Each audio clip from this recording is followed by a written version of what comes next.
Watching through Stargate, I just wondered, why doesn't Heru-ur get more screen time? In mythology, he was the main character. He was the hero. Although that maybe is why they couldn't have an Egyptian god be a hero.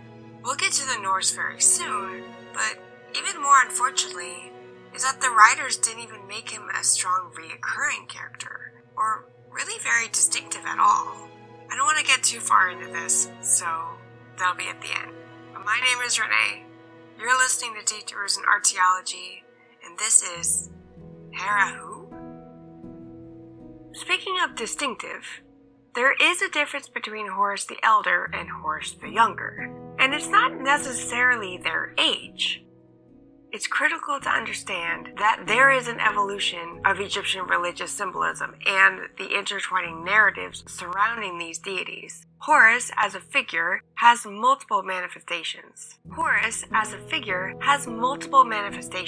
However, the difference between the two most prominent iterations is what I'll be focusing on. Horus the Elder and Horus the Younger, as the former connects to the god that the Stargate villain seems to be based on, at least by his name. These differences particularly matter in the context of their familial lineage, roles in mythology, and their cultural significance within Egyptian society. Horus the Elder was often recognized as the original Horus, and was mainly known as Heru-ur, which is the Egyptian name. Surprisingly, an Egyptian god Goa'uld is actually named after the Egyptian name, so that's kind of cool. He signifies a primordial god associated with the sky, Horus, and kingship. He's one of the earliest known deities in the Egyptian pantheon, making his significance foundational to subsequent religious developments. Horus the Elder, and really in general, is frequently depicted as a falcon or with a falcon's head, symbolizing the celestial aspects and his domain over the heavens. His associations extend to protective elements, as he was considered responsible for safeguarding the pharaoh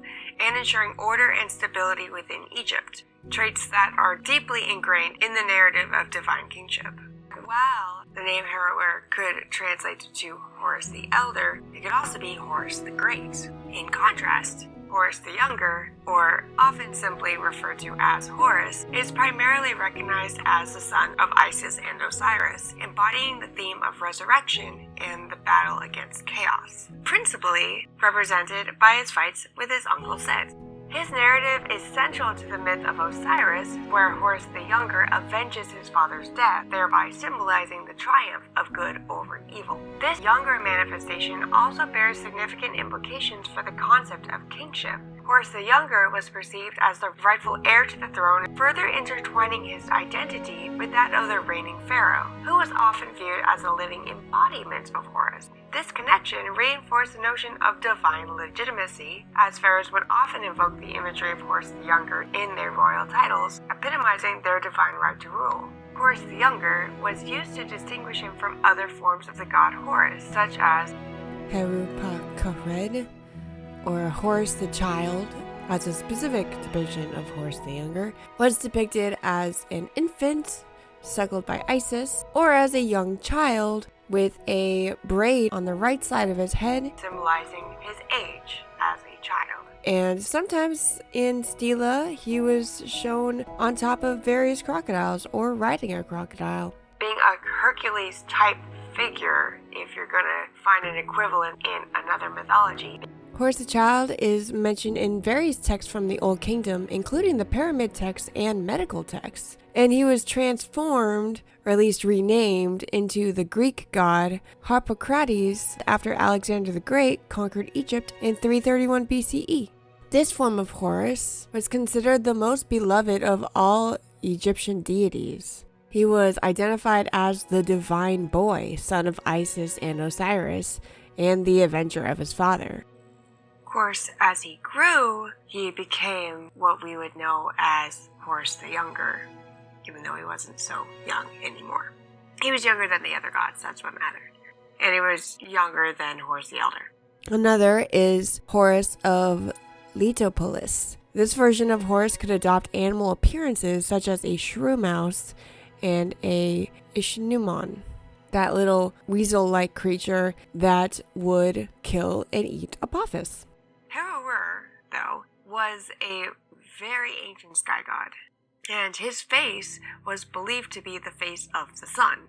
Heru in ancient Egyptian has meanings besides Horus the Elder, Heru-ur, although they're closely related to the core meaning of Horus as a deity, as Heru is thought to translate directly to Horus. Here are some key meanings and associations. The falcon, Heru, or its variations like Hor, Har, Horos, is linked to the Egyptian word falcon. Of course, this reflects Horus's association with the sky and his representation as a soaring falcon. So Heru in ancient Egyptian has other meanings besides Horus the Elder, although they are closely related to the core meaning of Horus as a deity. Here are some of the key meanings and their associations.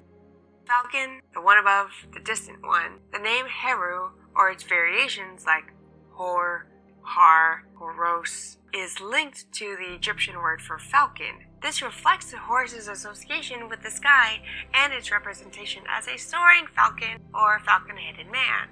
These etymologically associated meanings connect to the distant one, or the one above or over, further reinforcing this connection to the sky and his commanding position, and could be connected to the notion of vision, since falcons are known to have great vision. They are hunting animals. It was never said to be specifically a peregrine falcon, but that would make sense for a great hunter with keen eyesight because, one, they are the fastest birds on planet Earth, and they are really good at hunting. Heru-ur was strongly tied to kingship in the sky.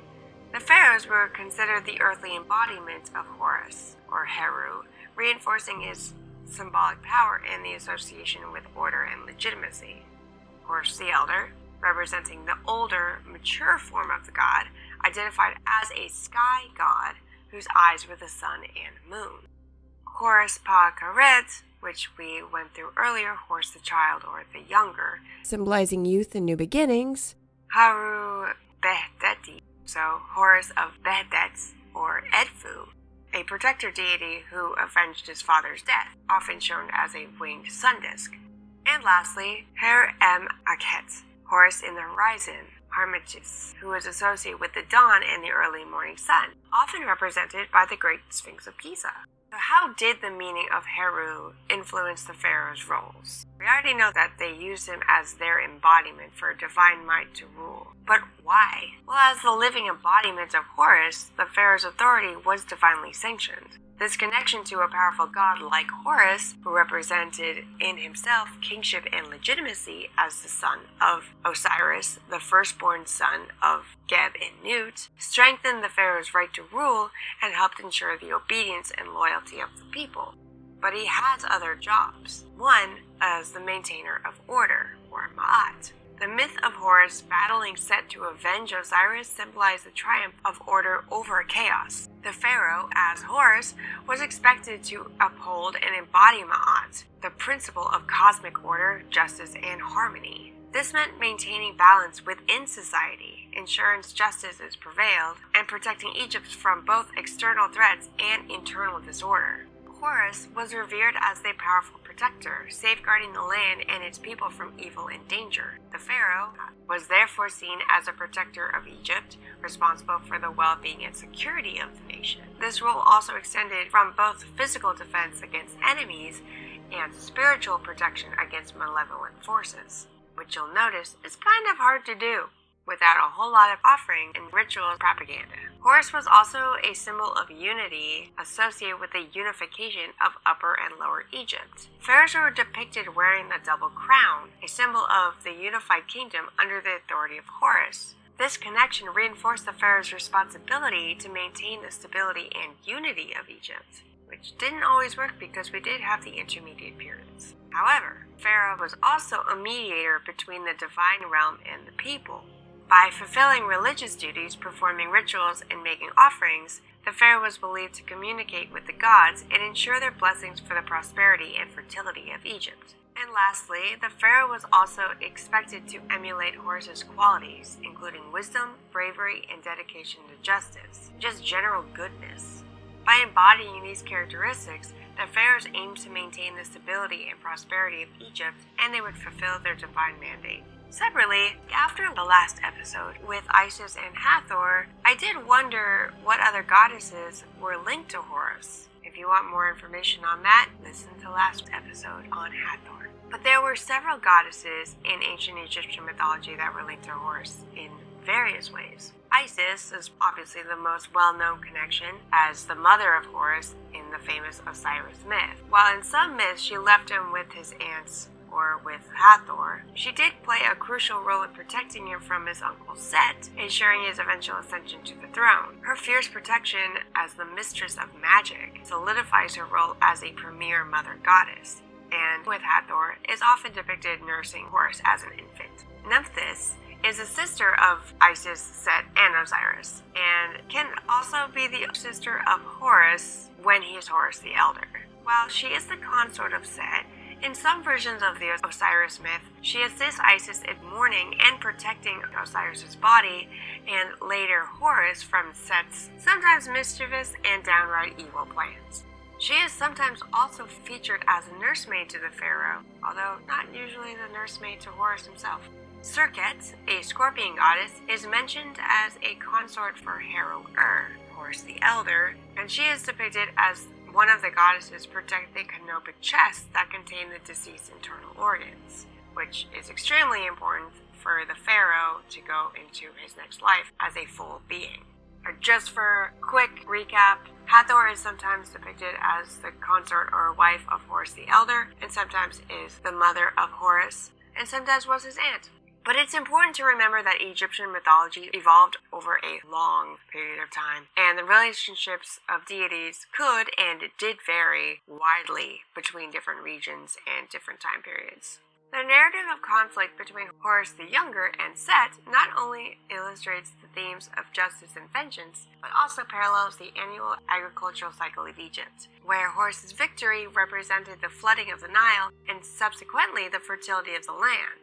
The Eye of Horus, a well-known symbol associated with Horus the Younger, signifies protection and well-being, further cementing his role as a benevolent deity, and may be attempting to reflect the strength of Ra in a new character, to make sure that everyone can get behind this other sky deity. But conversely, while Horus the Elder also embodies protective qualities, his representation is more directed towards the overarching jealousies associated with the divine kingship and celestial mechanics. They really wanted to differentiate their characters and make Horus the Younger much better.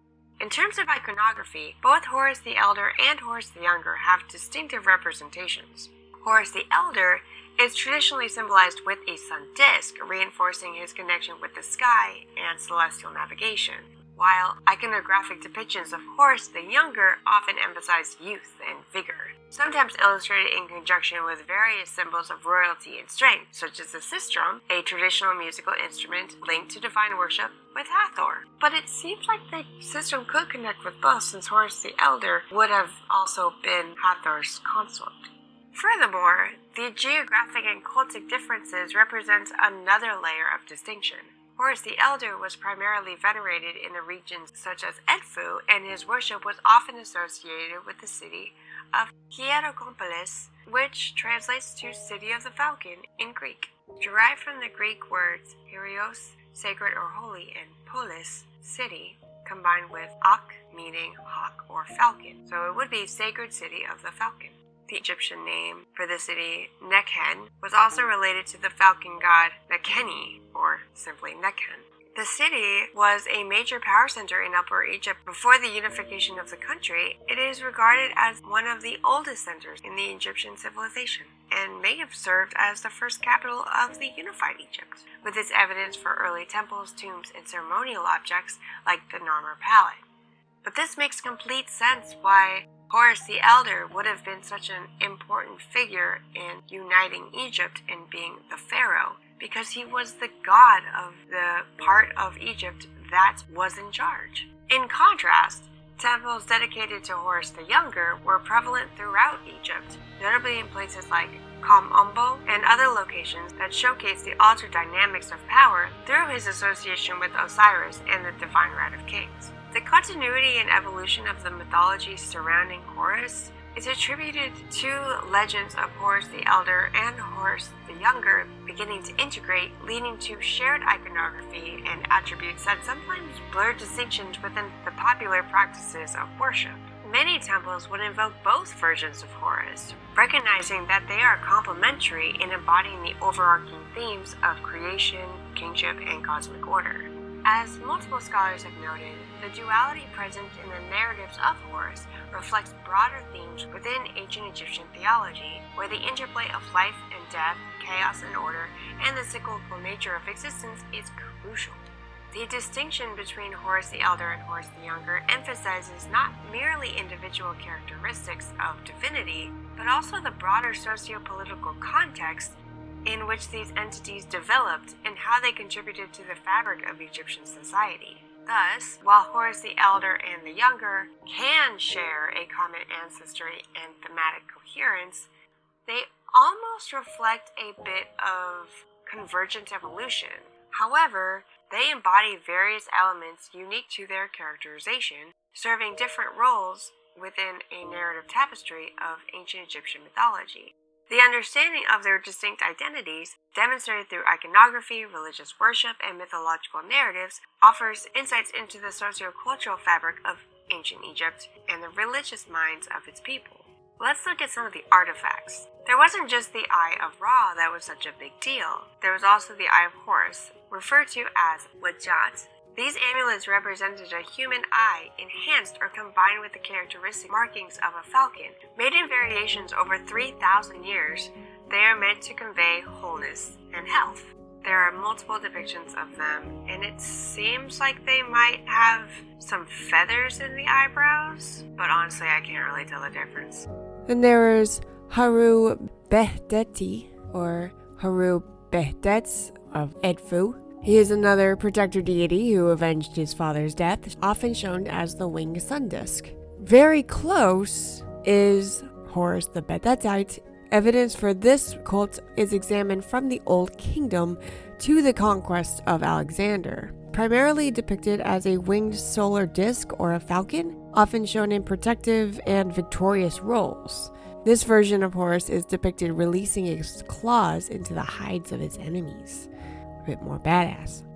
Heru-ur, Horus in the horizon, is associated with the dawn and the early morning sun, often represented by the Great Sphinx of Giza.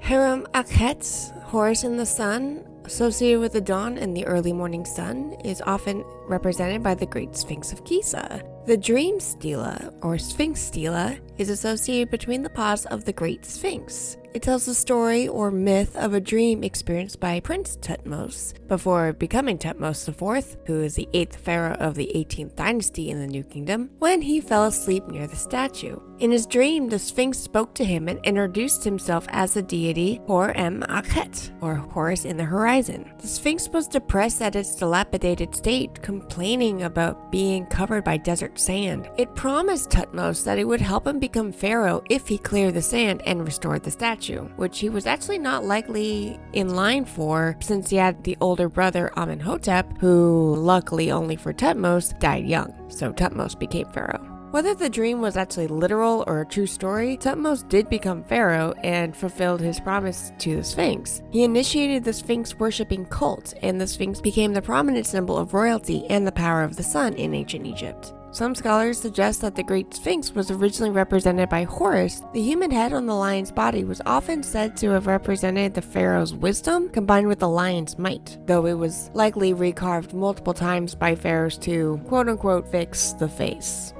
This deity was strongly associated with Edfu, an Upper Egyptian town, and its Greco-Roman temple contains numerous inscriptions of Horus. The location of Bedets, the city associated with Horus, is a subject of scholarly debate, with suggestions ranging from Edfu in Upper Egypt to Damanhur in Lower Egypt. Ancient Egyptian artists also depicted the falcon Horus in the Delta marshes, sometimes alone or with his mother Isis.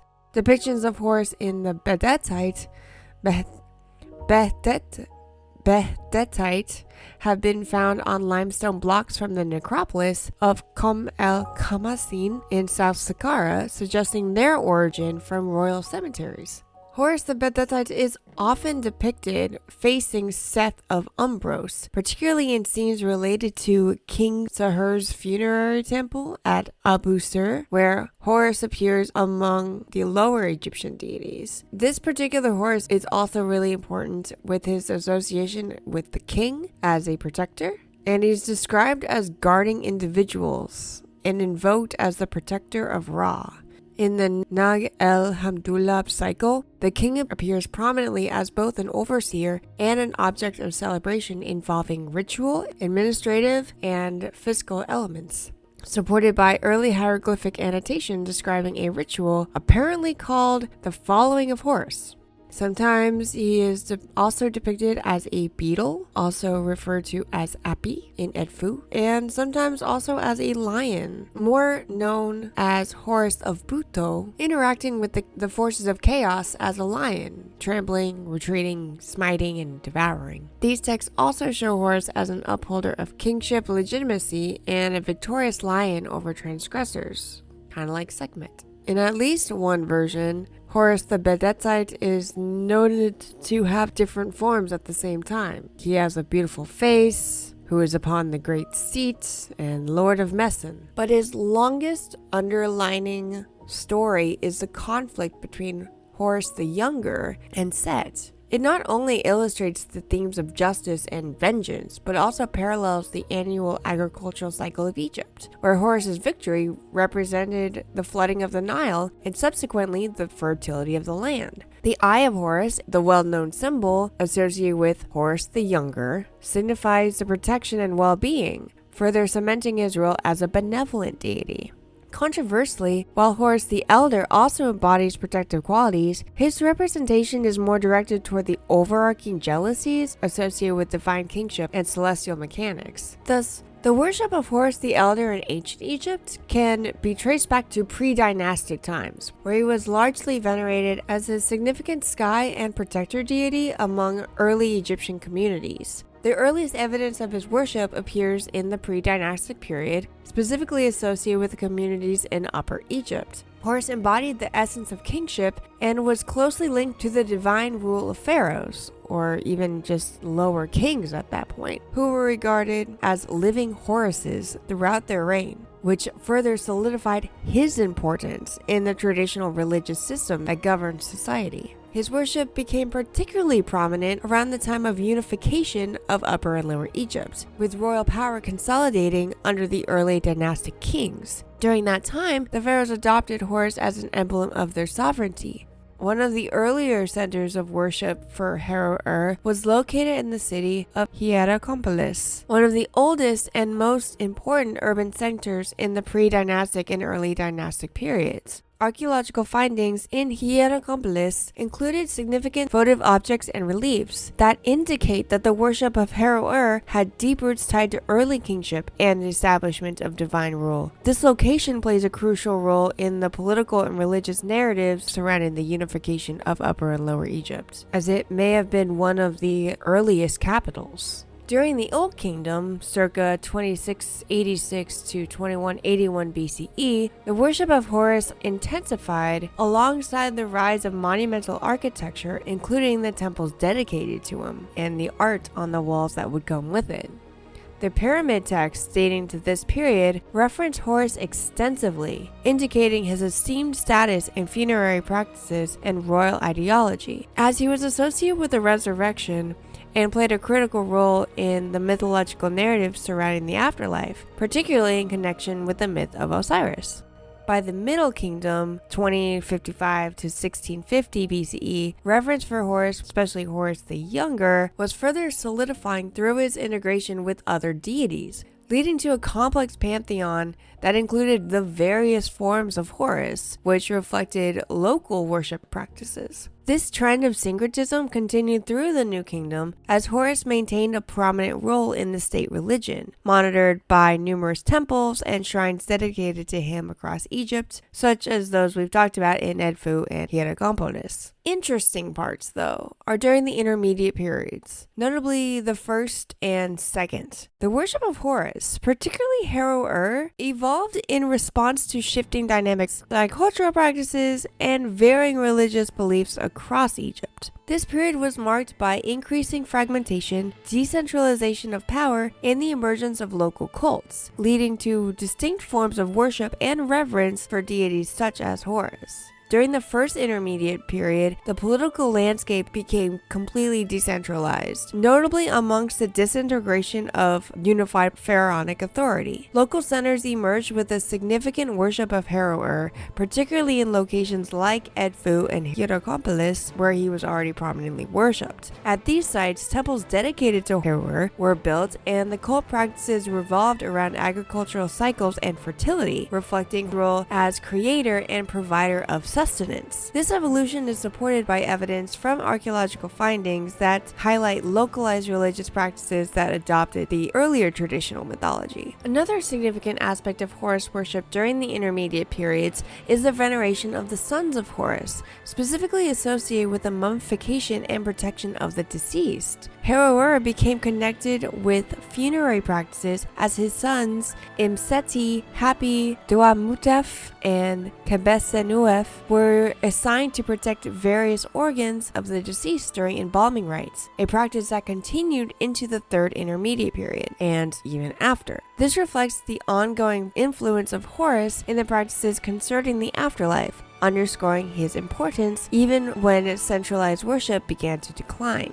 I'll talk a bit more about their mythology later. Other funerary art and objects from this era often depicted Horus or utilized his symbols, showcasing his protective nature. The incorporation of Horus into coffin decorations became prevalent, signifying the divine safeguarding of the deceased spirit in the afterlife. This association with funerary customs persisted across varying dynasties, indicating Horus's role as a mediator between the earthly existence and the afterlife. During the second intermediate period, particularly under the Hyksos influence, traditional Egyptian ideals melded with Near Eastern customs. Yet, Horus remained a constant figure representing kingship and divine protection.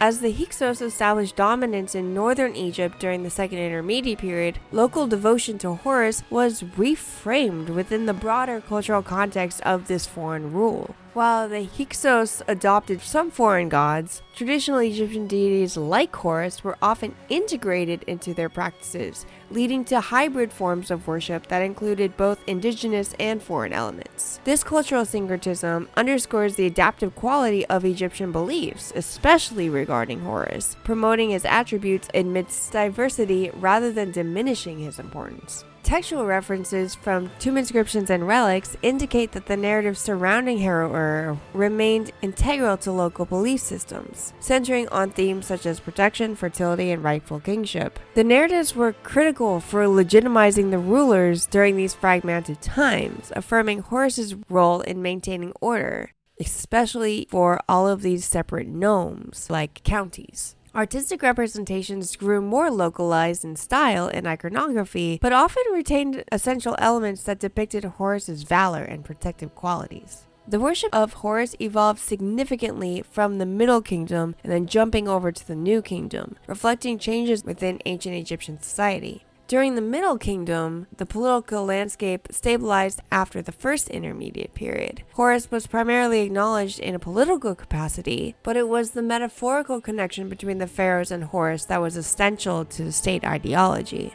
But in the New Kingdom, around 1550 to 1070 BCE, this connection severely intensified, with pharaohs increasingly equating themselves to Horus, not just metaphorically, to solidify their authority. The adoption of the titles that incorporated Horus, e.g. son of Horus, became commonplace, reinforcing the idea that the pharaoh embodied Horus on earth, or I guess was his son. The New Kingdom saw construction of more temples dedicated to Horus, notably the Temple of Edfu, which celebrated Horus's mythological battles against Seth and themes of resurrection and kingship. While local cults existed during the Middle Kingdom, their scale and prominence were less compared to those in the New Kingdom, where the temple economy and priesthood became more organized and influential within society. These temples served as economic and religious centers and demonstrated Horus's elevated status as a deity who provided protection and prosperity to the state and its people. Also in the New Kingdom, Horus underwent syncretism with other significant deities like Ra, as in the god Ra, resulting in the emergence of composite forms like Ra-Horakti. And Ra-Horakti means Ra, who is Horus of the two horizons. These intertwine the solar aspects of Ra with the protective aspects of Horus. This integration enhanced Horus's status even higher and expanded worship practices to reflect broader cosmological beliefs. Comparatively, back in the Middle Kingdom, when some syncretism occurred, the local court practices around Horus remained pronounced, focusing on his role in kingship and conflict. In both the Middle and New Kingdoms, Horus played a crucial role in funerary rites. Symbolizing resurrection and protection of the deceased.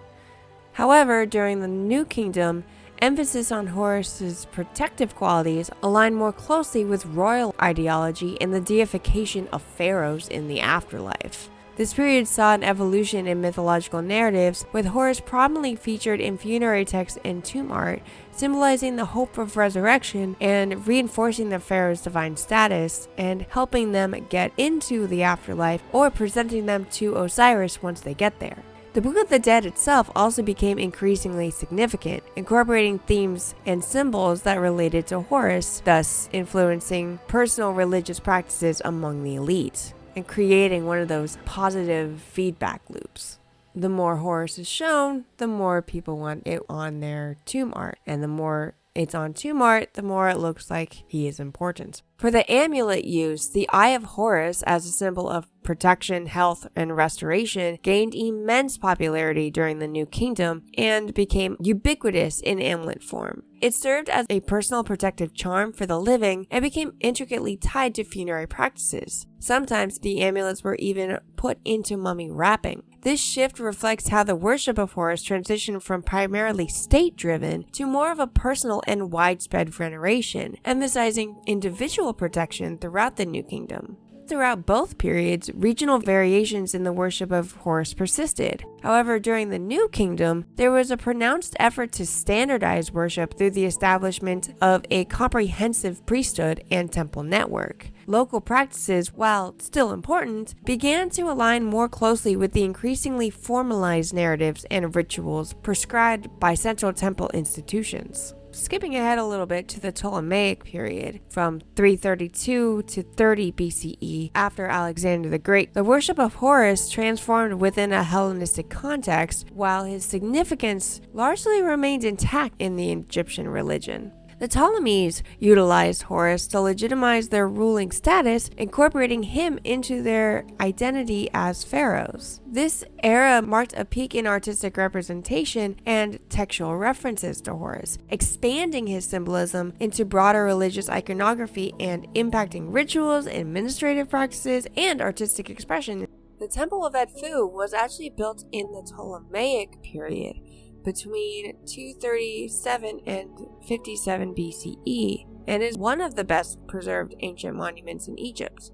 The temple was dedicated to Horus the Younger, the avenging son of Isis and Osiris. Edfu was a settlement and cemetery site from around 3000 BCE onward. It was the home and cult center of the falcon god Horus of Bethet.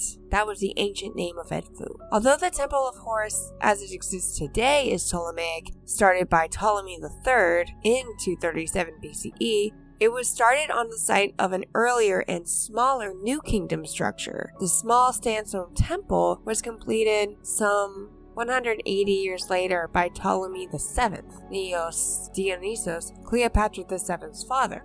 and extensive inscriptions covering the walls narrate the mythology associated with him, including his battles against Set. In examining the significance of Heru-ur, Horus the Elder, and Ra, the sun god, within ancient Egyptian religion, it is essential to consider their differing roles and the extent of their worship throughout Egyptian history. Both deities held significant places in the pantheon, but they served distinctive purposes and were revered in different contexts. Ra's narratives and Horus the Younger's often intertwine with those of other major gods, including Isis and Osiris, whereas Heru-ur's stories were frequently portrayed independently, focusing more on his protective qualities rather than the creation and cycling themes echoing throughout Ra and Horus the Younger's mythos. This divergence highlights why Ra and Horus the Younger retained a more broadly recognized and worshipped status across a wide geographic area and demographic over time.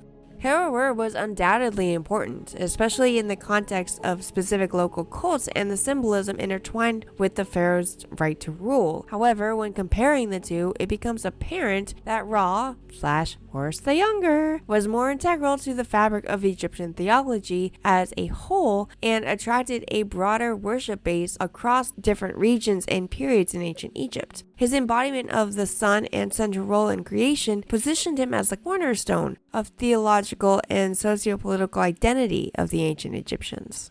Heliopolis served as a vital religious hub associated with various divine figures connected with the sun and creation, both of which work for Ra and for Heru-ur, further illustrating the local forms of Heru-ur worship. Over different eras, the reverence for Heru-ur was expanded and adapted. For example, during the Middle Kingdom, texts and artifacts increasingly depicted Heru-ur alongside Osiris, reflecting the syncretism and evolving beliefs surrounding themes of resurrection and his partially changing role into Horus the Younger. The presence of Heru-ur in significant cities such as Memphis and Thebes, two capitals of Egypt, cannot be overlooked, as they both served as major political and religious centers during the various periods in Egyptian history. The temples dedicated to various aspects of Horus in these locations also contributed to the proliferation of his worship. Overall, the worship of Heru-ur/Horus throughout Egyptian history reflects a dynamic adaptation to religious practices. His presence in key shrines at Edfu, Hierakonpolis, Heliopolis, Memphis, and Thebes underscores his importance as a principal deity. Now let's get into the myths. There are several stories that illustrate his attributes, significance, and the vital role he played in the Egyptian pantheon. 1. His birth. The elder Horus is one of the oldest gods of Egypt, born of the union between Geb, the earth, and Nut, the sky, shortly after the creation of the world. His older brother was Osiris, and he was given the responsibility of governing along with Isis, his wife, while Horus was given charge of the sky, and specifically the sun. I'm not completely clear how Set and Memphis fall into this, but they might have been his younger siblings. The scholar Geraldine Pinch notes that, quote, "One of the earliest divine images shown from Egypt is that of a falcon in a bark," unquote. This represents Horus, or Heru-ur, on the sun barge traveling across the heavens. On this, Horus is also depicted as a creator god and a benevolent protector. The eye of Horus was said to have been gouged out during a battle with Seth.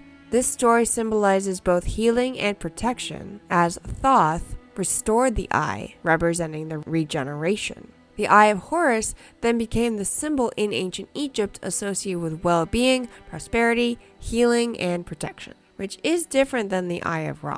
And of course, in this case, Heru-ur also has conflict with Seth. No matter which version of Horus you're talking about, he always has conflict with Seth. It's a predominant theme in Egyptian mythology. He engages in a prolonged struggle for kingship and the rightful inheritance of his father or his brother Osiris, after Osiris is murdered by Seth. This narrative showcases the eternal struggle between Horus, order, and Seth, chaos, and also highlights the importance of rightful succession in the divine hierarchy of the ancient Egyptian state. The trial is when Horus and Seth bring their grievances before the other gods. The outcome of this trial determines the rightful ruler of Egypt and is pivotal for establishing the authority and legitimacy of Horus as the pharaoh's divine patron. Osiris can no longer rule because he is dead. So he is of the underworld and has to remain there. That is why Osiris is always colored blue. He is dead. And as he wins, it reinforces his role as protector of both the land and the royal lineage.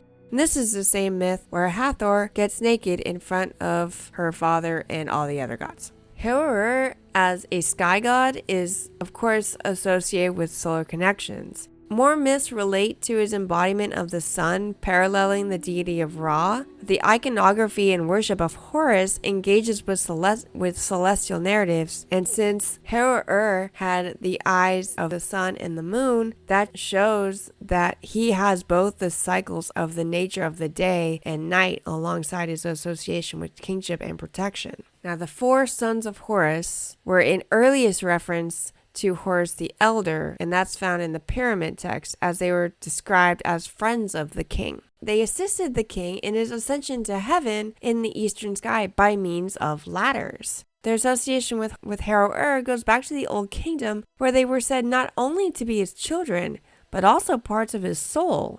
The pharaoh was either a manifestation of or protected by Horus, so the parts of the deceased pharaoh, referred to as the Osiris, were seen as parts of Horus, or rather his children, an association that didn't diminish with each successive pharaoh. Since Horus was their father, Isis, Horus's wife in the early mythological phase, was seen as their mother, though that's not always the case. In the details of the funerary ritual for each son, and therefore each canopic jar, was protected by a particular goddess, so the king's organs were protected. As the heads of the jars were male, there was a male-female duality, so all the protectors were female. Imseti was a human form, protected the liver, and was protected by his aunt Isis. Hapi, which is the baboon, protected the lungs and was protected by his other aunt, Nephthys. Dua-Mutef was the jackal form, protected the stomach, and was protected by the goddess Neith, who is the goddess of darkness or night. And the hardest one to pronounce, Kebet-Sunef, was the hawk form, protected the large intestines, and was protected by his mother Serket, the scorpion goddess. A classic depiction of the 4 sons of Horus in the Middle Kingdom coffins show Imseti and Dua-Mutef on the eastern side of the coffin and Hapi and Kebet-Sunef on the western side. The eastern side was decorated with a pair of eyes, and the mummy was turned on its side to face the east and the rising sun. Therefore, this side is referred to as the front. The sons of Horus also became associated with the cardinal compass points, so Hapi was the north, Imseti was the south, Dua-Mutef was the east, and Kebet-Sunef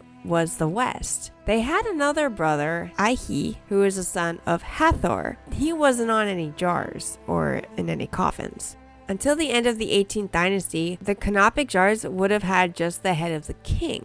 But later they were shown with the animal heads. But the inscriptions on the coffins and sarcophagi from the earliest times showed them usually in animal form. The stories around Heru-ur are of course really diverse, reflecting his changing character in the mythological landscape of ancient Egypt. Because he had so many roles, he had so many themes of protection, succession, order versus chaos, divine kingship that contribute significantly to the understanding of Egyptian worldview, where gods were all interwoven between the political, the social, and the economic fabric of their entire civilization. Looking at the Stargate version now, it's disappointing to me.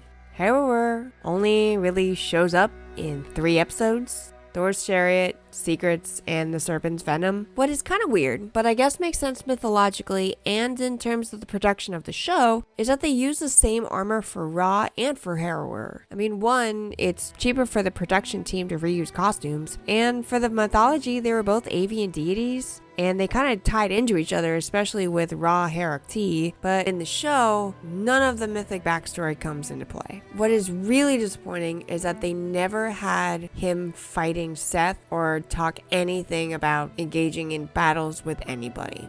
For thousands of years, Heru-ur, the Stargate villain, under the name Horus, controlled the planet Tagaria. At some point around 300 years before the present, he abandoned the planet, either due to lack of resources or rebellion. But whatever the reason, the people buried the Stargate and destroyed all traces of their world where Heru-ur ruled. Only a small set knew the truth about Tagaria's past with Heru-ur and still worshipped him as a god, collecting artifacts from his time as ruler of that planet. And that was in Stargate SG-1 Memento. So he's talked about, but he's not actually in it. Never shows up. When he shows up is, of course, in 1998, like in the first season of the show. So after the death of Ra, his quote-unquote father, Heru-ur took control of most of his empire and became one of the dominant system lords. Eventually, he took advantage of the fact that Thor's hammer was destroyed and attempted to conquer Chimeria,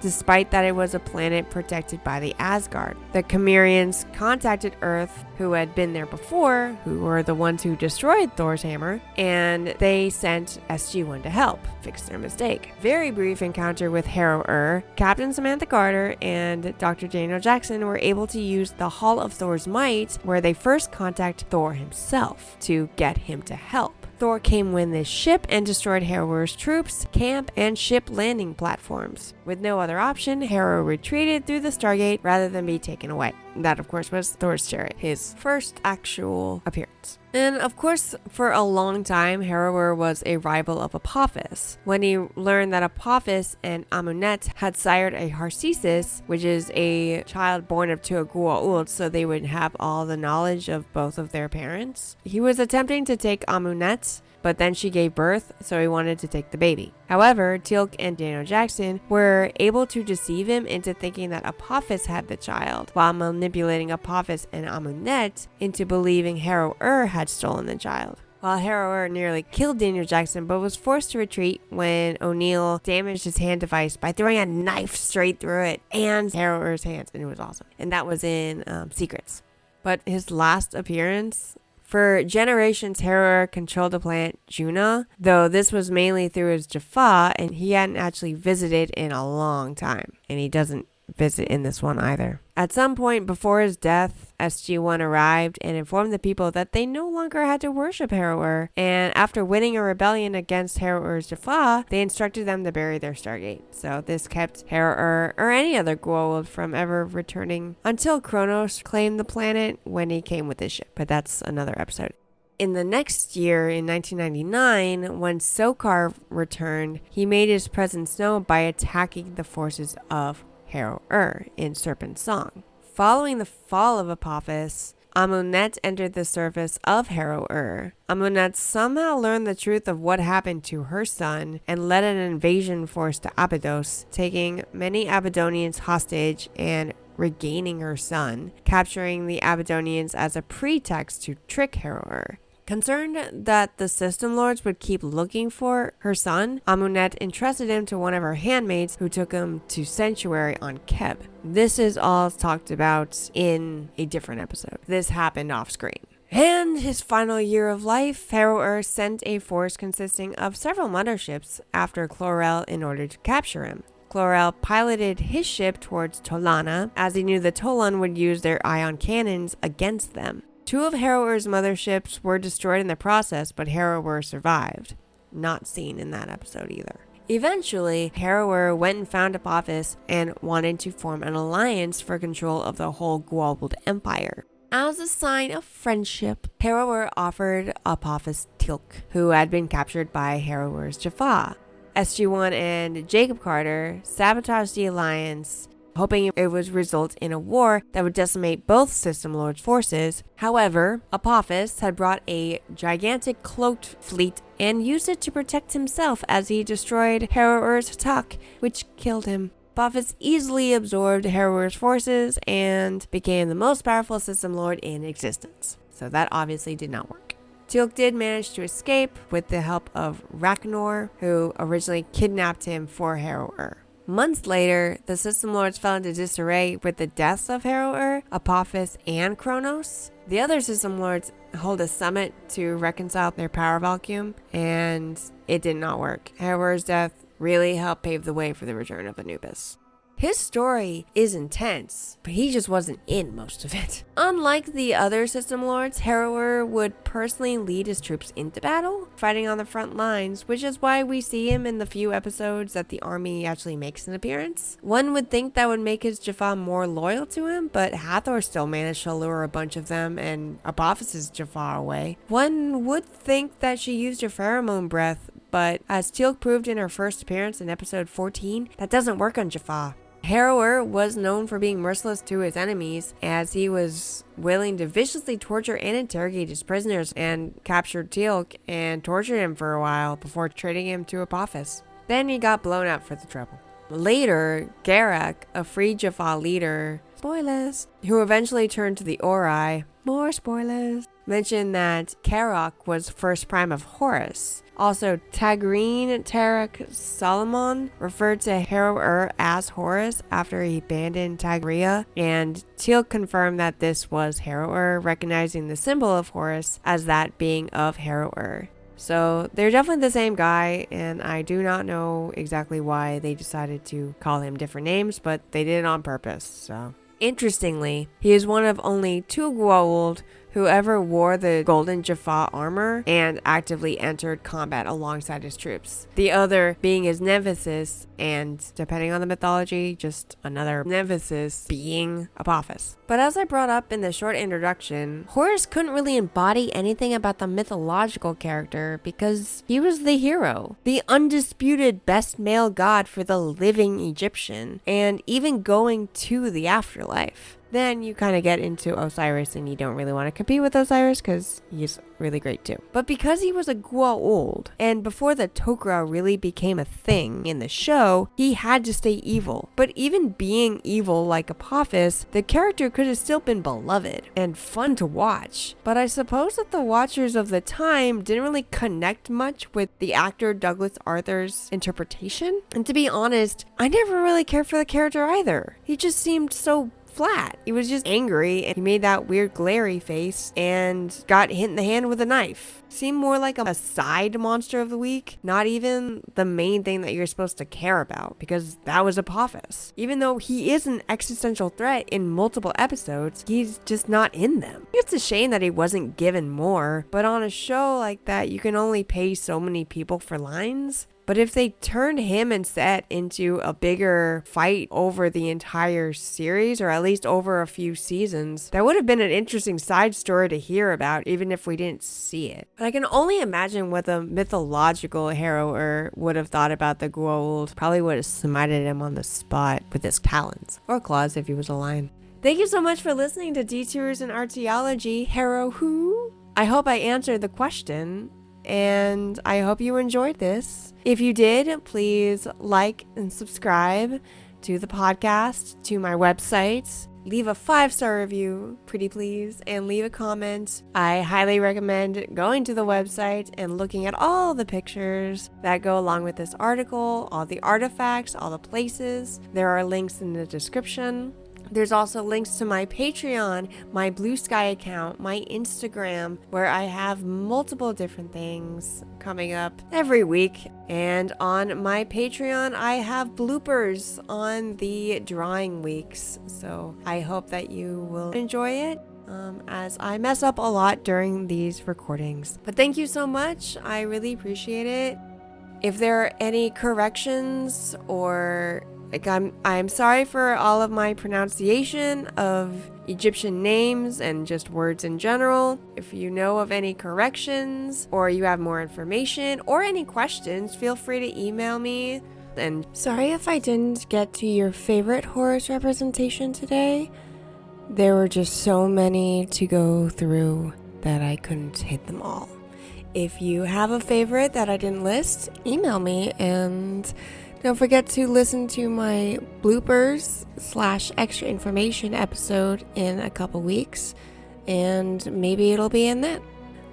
You can email me directly at detoursinarchaeology@gmail.com, or you can contact me on Instagram, Blue Sky, really anywhere. And I have some merch in my website store. I have a shirt that says "Id est quod illa dixit," and I made it for a play on games because Dixit is one of my favorite games. It is French. It means said. So altogether, it means that's what she said in Latin. I also have stickers, just small random things. This episode should be the first episode where I am on the Archaeology Podcast Network. So if you are new and listening to this for the first time, welcome. I really hope you enjoyed it.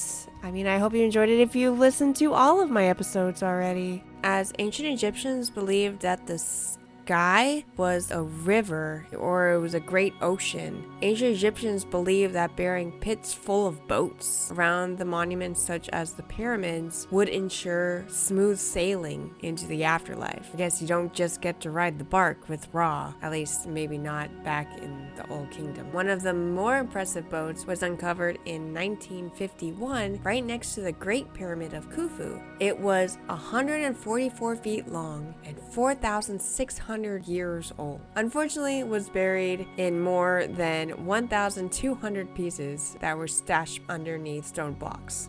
Next time when I go over the gods of Stargate SG-1, we're going to move on to Thor, one of the Asgard, and he is in a ton of episodes, and there is, of course, a lot of mythology about Thor. But until then, stay curious, stay inspired, and keep taking those detours. Thanks again.